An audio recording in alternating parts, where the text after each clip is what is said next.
தம்பி வணக்கம். வணக்கம் சொல்லுங்க. யாரு அவங்க? எங்க அம்மா. உங்க அம்மா. அவங்க யாரு? அது எங்க அக்கா. உங்க அக்கா. உங்க பேர் என்ன? தமிழ் நிகரன். தமிழ் நிகரன். தமிழ் நிகரன். ஆமா பேரு. சரி. நீங்க எதுக்காக இங்க வந்திருக்கீங்க? எங்க எங்க தீபன் மாமாக்கு ஓட்டு போடணும். இப்ப நம்ம அம்மாட்ட பேசுவோம். ஓகே. வணக்கம். அதாவது எங்களுக்கு சின்ன வயசுல இருந்தே தமிழ் பற்று ரொம்ப அதிகம். தமிழ் மொழியை காக்கணும் அப்படின்றதுக்காக நாங்க தலைமுறையா எங்க வீட்டுல குடும்பத்துல எல்லாருக்கும் தூய தமிழ் பேர் தான் வைக்கிறோம். அதோடைய தாக்கமோ என்னமோ எங்களை தமிழ் தேசியம் பக்கம் ரொம்ப ஆழமா இழுத்துச்சு. அப்படி இழுத்து நாங்க ஆரம்ப காலகட்டத்துல இருந்தே அண்ணன் சீமான் கூட பயணிச்சுட்டு இருக்கிறோம். திடீர்னு நம்மளுக்கு அப்படி பயணிச்சுட்டே இருக்கும்போது ஒரு வருடம் பாத்தீங்கன்னா இனப்படுகொலை ஏற்படுது. அந்த வருடம் வந்து எங்களுக்கு ரொம்ப மிகப்பெரிய பாதிப்பு.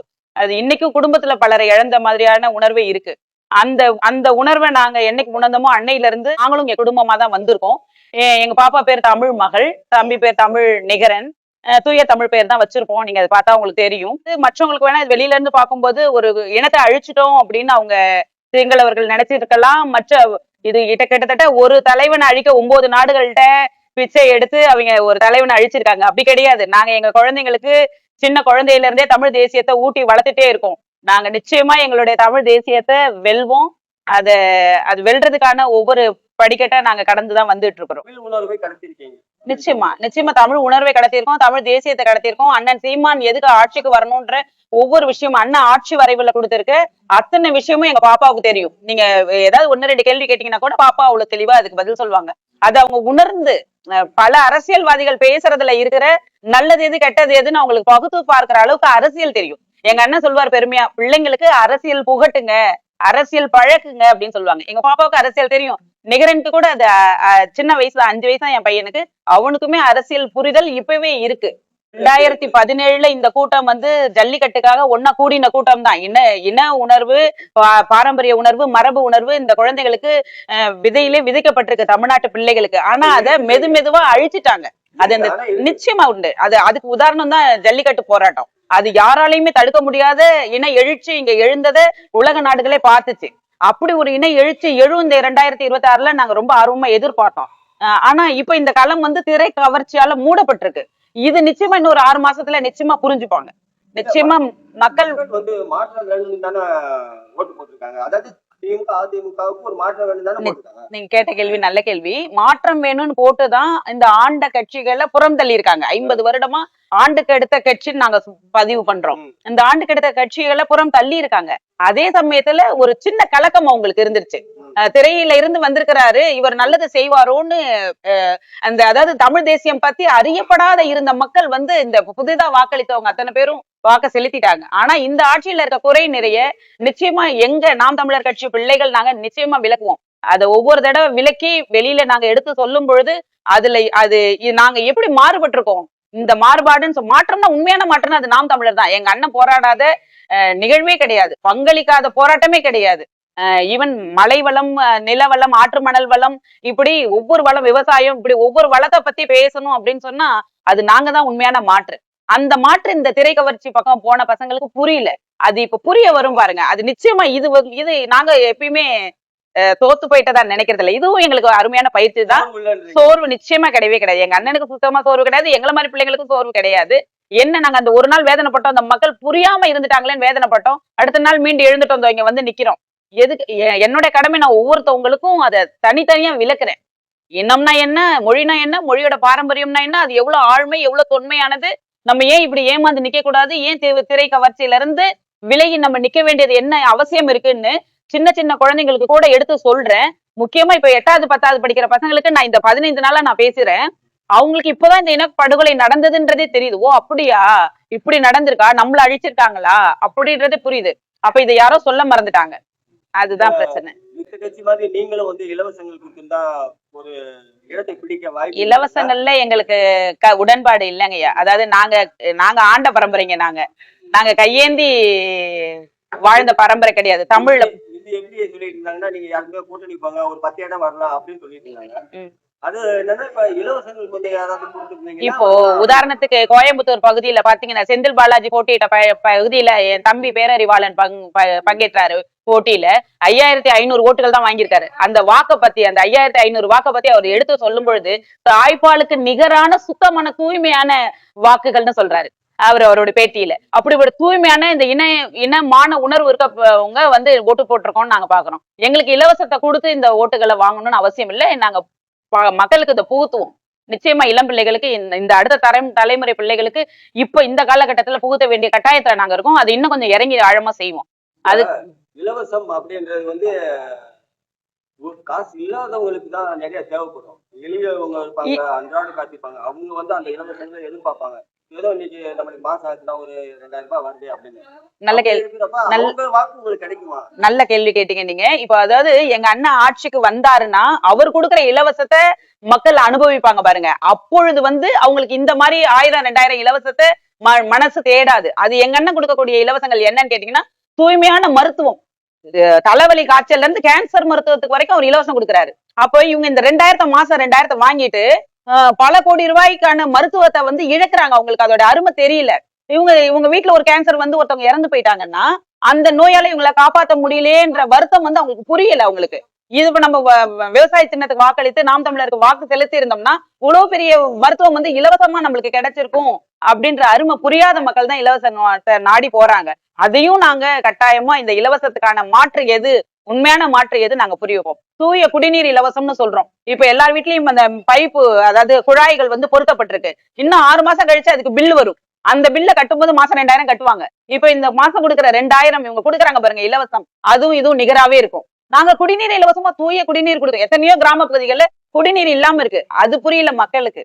அது உண்மையான மாற்றுனா இது அரசு எதெல்லாம் வழங்கணும்னு ஒரு விதிமுறைகள் இருக்கு. அதை நாங்க கொடுக்குறோம். எங்க அரசியல் மக்களுக்கு புரியல.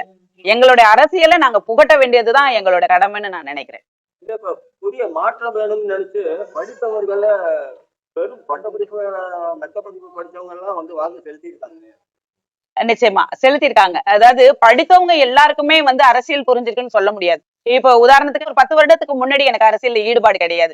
யார் ஆண்டா என்ன நம்ம தானே உழைக்கணும் அப்படின்னு இருந்தது. ஆனா இன்னைக்கு அரசியல் தெரிஞ்சுக்க வேண்டிய அவசியம் இருக்கு. நான் எப்படி ஒரு 10 வருஷத்துக்கு முன்னாடி அரசியல் தெரியாம புரியாம இருந்தனோ அதே மாதிரி இன்னைக்கும் படிச்சவங்க நிறைய பேர் அவங்கள குறை சொல்றதுக்கான அவசியமே இல்லை. நம்ம மொழி எப்படி அழிஞ்சிட்டு திட்டமிட்டு இது அழிக்கப்படுது அப்படின்றது புரியல. அதுதான் சிக்கல். நம்ம மொழி அரசியல் புரியணும், இன அரசியல் புரியணும். இந்த நீர்வளம் நிலவளம் இந்த மாதிரி வளங்களுக்கான கனிம வளங்களுக்கான அரசியல் புரிஞ்சிச்சுன்னா நிச்சயமா எங்க அண்ணனை தேடுவாங்க. எங்க அண்ணன் அடிக்கடி சொல்லுவாங்க, நான் சொல்லும் போது போதிக்கும் போது புரியாது, நீ பாதிக்கும் போது புரியும் அப்படின்னு. அது நிச்சயமா இந்த மக்கள் இன்னும் ஒரு 6 மாசம் 1 வருஷத்துல புரிஞ்சிரும் இவங்களுக்கு. அது காரைக்குடிக்கு நாங்க போயிருந்தோம் பிரச்சாரத்துக்கு. எங்க அண்ணனுக்கு காரைக்குடியில வாக்கு செலுத்தாத மக்கள் அப்படியே ஒரு 5 நிமிடம் அந்த ரோட்ல நின்னா அப்படி சுட்டி எரிக்குது. அங்க இருந்த கம்மாய்கள் அத்தனையும் மூடப்பட்டிருக்கு. அங்க நீர்வளம் அவ்வளவு குறைவா இருக்கு. அது நிச்சயமா அவங்க பாதிக்கும் போது இந்த குடிநீரோட அருமை எங்க அண்ணனோட அருமை எல்லாம் புரியும்னு நான் நம்புறேன். கனிம வளங்கள் கொள்ளை போகுதுன்னா அவங்களுக்கு அது கவலையே இல்லையே. அப்ப நீங்க பேசியும் பிரயோஜனம் இல்லாத மாதிரி இருக்கு. அப்ப மதுரையில இருந்து வரங்கய்யா. மதுரையில வைகையில மணலே கிடையாது. சுத்தமா மொத்தமா எல்லாத்தையும் எடுத்துட்டு வெறும் செடி கொடி சீம கருவேலைதான் முளைச்சிருக்கு. இப்போ அந்த பகுதியில இருக்க, அதாவது நான் மீண்டும் மீண்டும் சொல்றேன், இப்போ மலை வந்து பெரிய பெரிய பாறைகளாக டன்னு கணக்கா வெட்டி எடுத்துட்டு வெளி மாநிலங்களுக்கு கொண்டு போய் கொடுக்குறாங்க. இங்க இருக்க கனிம வளமோ இங்க இருக்க வளம் வந்து இந்த மக்களுக்காக பயன்படணும். இந்த மக்களுக்கு பயன்படுறதுல எங்களுக்கு எந்த ஆட்சேபனையும் கிடையாதுங்க. இந்த மக்களுக்கு பயன்படணும். அந்த மலை பாறை இதுகள் எல்லாம் வெட்டி எடுக்கிறதுக்கு மாற்று அரசியல் இருக்கு அப்படின்றதையும் எங்க அண்ணன் முன்வைக்கிறாரு. இந்த மக்கள் இதை ஏத்துக்கல. நான் மறுபடியும் உங்களுக்கு திருப்பி சொல்றது என்னன்னு கேட்டா, இந்த மக்கள் அதை ஏன் ஏத்துக்கலன்னா அவங்களுக்கு அதுக்கான ஆழம் தெரியல, அது புரியல இவங்களுக்கு. இதை இன்னும் நாங்க இப்போ என்ன குறை அப்படின்னா, இப்ப எங்க அண்ணன் இந்த வீடியோ போட்டு இந்த பரப்புரையில 234 தொகுதியிலையும் வீடியோ போட்டு கிட்டத்தட்ட ஒரு 60 தொகுதிக்கு மேல வீடியோ போட்டு அவர் காமிச்சிருக்காரு. இப்படி இருக்கு, மழை வரும். இதுல என்னன்னா ஊடகங்கள் திட்டமிட்டு என்ன விஜய் போய் பேசாம ஒரு இடத்துல பயணம் பண்ணத ஊடகம் காமிக்குது. எங்க அண்ணன் இப்படி எல்லாம் காமிக்கிறாரு, சீமான் இப்படி எல்லாம் காமிச்சிட்டு இருக்காரு அப்படின்னு காமிச்சிருந்தா கூட பார்க்காத இதை பத்தி தெரியாதவங்க நிச்சயமா தெரிஞ்சிருப்பாங்க. அது வெளியில தெரியப்படல. இன்னும் வேற எந்த வகையில கொண்டு செல்லலாம் அப்படின்னு நாங்க முயற்சி பண்றோம். ஒரு 2-3 பதிவு பார்த்தேன். அதுல சொல்றாங்க, நீங்க மலை ஏரியா பத்தி எல்லாம் பேசுறீங்க, அப்புறம் வீடு எல்லாம் எப்படி கட்டுவாங்க அப்படின்ற ஒரு நிச்சயமா. அதுதான் இந்த கட்டுமான பொருள்களுக்கு எல்லாம் மாற்று பொருள் இருக்கு. நீங்க ஆட்சி வரைவுல அதுக்குன்னே ஒரு 40 பக்கம் கொடுத்திருக்கு. இந்த பாறைகள்லாம் எடுக்க கூடாதுன்னா இதுக்கு கட்டுமான பொருள்களுக்கு என்ன மாற்று இருக்குன்னு. நிலக்கரி சுரங்கங்கள் இருக்கு இல்லைங்களா, அதுல இருந்து சாம்பல் கிடைக்குது பாருங்க, அத இந்த கட்டுமான பொருள்களா பயன்படுத்தலாம் அப்படின்னு அதுக்கான மாற்று எல்லாமே இருக்கு. நான் மறுபடியும் சொல்றேங்க, இங்க இருந்து தோண்டப்படுற கனிம வளங்கள் இங்க இருக்க மக்களுக்கு பயன்படுத்தினா இவ்வளவு சேதம் ஆகாதுங்க. சரிங்களா?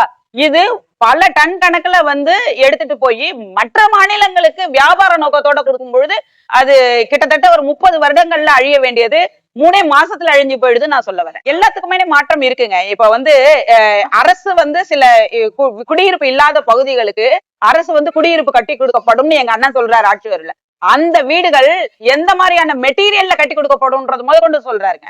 அப்போ இப்ப நாங்க ஒரு 500 வீடு கட்டுறோம்னா இந்த வளத்தை சுரண்டாம நாங்க வீடு கட்டி கொடுப்போம். அந்த மாதிரியான அதுக்கு மாற்று பொருட்கள் இருக்குங்க. அதுதான் இப்ப யுஎஸ் மாதிரி UK மாதிரி கண்ட்ரில எல்லாம் பாத்தீங்கன்னா உடன் வீடுகள் தான் இருக்கு. ஒரு மரத்தை வெட்டுனா 10 மரங்கள் நட முடியுங்க. ஒரு மலையை வெட்டுனா ஒரு கைப்பிடி மண்ணு இந்த பூமியில உருவாகிறதுக்கு 200 கோடி ஆண்டு ஆகும்ன்றாங்க. ஆனா மரங்களால வீடு கட்டினா கூட நம்மளுக்கு திருப்பி அதை ரீசைக்கிள் பண்ண முடியும்ன்ற வாய்ப்பு இருக்கு. அந்த வாய்ப்பு புரிய வைக்கணும். நான் எல்லாத்துக்கும் அரசு வேலை, படித்தவன் படிக்காதவன் அரசு வேலை அப்படின்னு சொல்றப்ப அதுக்கு பெரிய விமர்சனம் தான் எப்படி கொடுக்க முடியும், எப்படி சாத்தியம் அப்படின்னு. இப்போ உலக நாடுகளை பொறுத்த வரைக்குங்க, நான் பல நாடுகளுக்கு போயிருக்கிறேன். வெளி மாநிலத்துல 20 வருடமா நான் வாழ்ந்திருக்கேன். அந்த அடிப்படையில இத தெளிவா சொல்றதுக்கு எனக்கு ரொம்ப அதிகமா உரிமை இருக்குன்னு நான் நம்புறேன். மற்ற மாநிலங்கள்ல மற்ற நாடுகள்ல இல்லாத தட்பவெட்ப சூழல் இந்த நாட்டுல இருக்குங்க. ரொம்ப அருமையான தட்பவெட்ப சூழல் இருக்கு. இங்க மனித வளமும் கனிம வளமும் எல்லாமே சரி சமமா இருக்கு. இப்போ வெளி நாடுகள்ல என்ன செய்யறாங்கன்னு கேட்டீங்கன்னா, இங்க இப்ப எங்க அண்ணன் என்னெல்லாம் ஆட்சி வரைவுல சொல்லியிருக்கிறாரோ, இந்த அரசு பணியை பத்தி எல்லாம் சொல்லியிருக்காரோ, இது பல்வேறு நாடுகள்ல இது சாத்தியப்படுத்தி இருக்காங்க. அதை நடைமுறைப்படுத்திக்கிட்டு இருக்காங்க. இது சாத்தியம்தான். அவன் என்ன பண்றான், ஹெலிகாப்டர்ல ஆடு மேய்ச்சிட்டு இருக்கான், மாடு மேய்ச்சிட்டு இருக்கான். உங்களை ஆடு மேய்க்கிறது மாடு மேய்க்கிறதுன்னா குச்சை வச்சுக்கிட்டு காட்டுக்குள்ள போய் மேய்க்க சொல்லலங்க. அது இப்ப ஆடு மேய்க்கிறது ஒரு அரசு தொழில் அப்படின்னு நம்ம சொல்லிட்டோம்னா அது சார்ந்த அங்க அந்த அதுல இருந்து கிடைக்கக்கூடிய பொருள்களை அரசு வேலையாக்குறோம். எப்படி ஆக்குறோம்னா அதுக்கான தொழில் நிறுவனங்களா மாத்துறோம். அப்ப அந்த தொழில் நிறுவனங்கள்னா ஒரு பில்லிங் கவுண்டர் இருக்குன்னா அந்த கவுண்டர்ல ஒரு படிச்சவன் வேலை செய்வான். இப்ப இங்க அதை மேனேஜ் பண்ண வேண்டிய இடத்துல மேனேஜிங் டிபார்ட்மெண்ட்ல ஒரு MBA படிச்சவன் வேலை செய்வான்.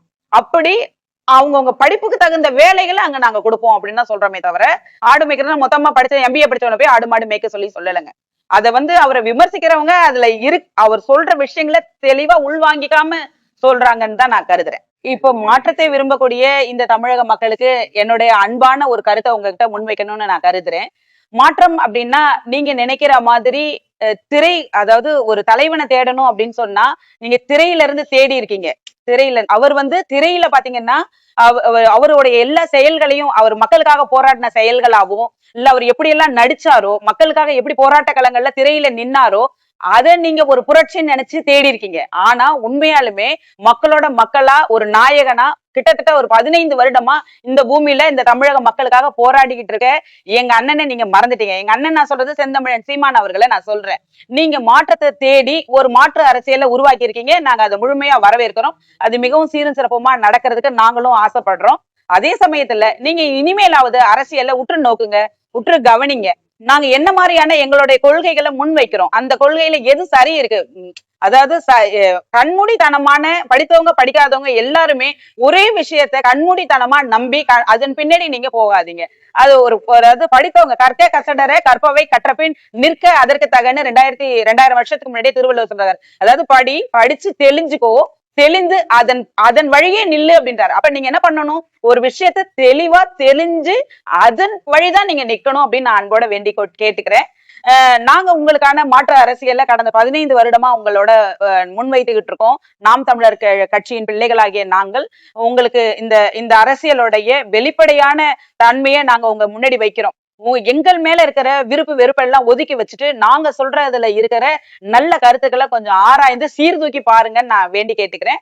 உங்களுக்கு அப்பதான் புரியும். அதாவது உலக நாடுகளை இப்ப சீமான் செய்துட்டு இருக்க அரசியல் வந்து இங்க சுத்தியிலும் வாழ்ந்துட்டு இருக்க அரசியல் தலைவர்களே எதிர்த்து அவர் அரசியல் செய்யல. கார்ப்பரேட் உலகத்தை அந்த கார்ப்பரேட் நிறுவனங்களை எதிர்த்து அரசியல் செய்துட்டு இருக்காரு. இந்த தமிழ் பிள்ளைகளுடைய மானம், மரியாதை, தமிழ்நாட்டோட கௌரவம் இதையெல்லாம் முன்வைத்து நீங்க எல்லாம் வந்து ஒரு தற்சார்பு பொருளாதாரத்தோட வாழ்ந்து நீங்க வந்து மென்மேலும் வளர்ச்சி அடையணும்ன்ற நோக்கத்தோட அவர் இந்த அரசியலை முன்வைத்துட்டு இருக்கிறாரு.